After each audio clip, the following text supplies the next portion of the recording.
হাজার বছর পুরানো। আমরা যখন ছোটো ছিলাম তখন এখানে অনেক গল্প, অনেক রূপকথা শুনছি আমরা।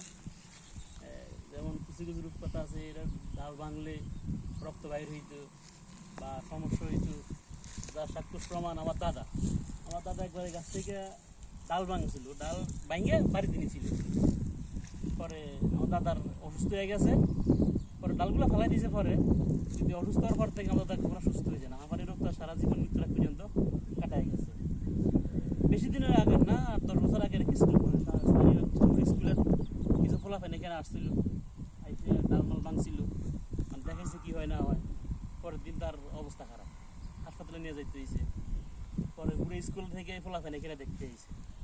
এছাড়া অসংখ্য অসংখ্য এখানে জীবের বাস, অনেক কিছু এখানে চালু আছে, অনেক বছর আছে। এখনো মানুষটা এড়িয়ে চলে, জিনিসটা জায়গাটা এড়িয়ে চলে।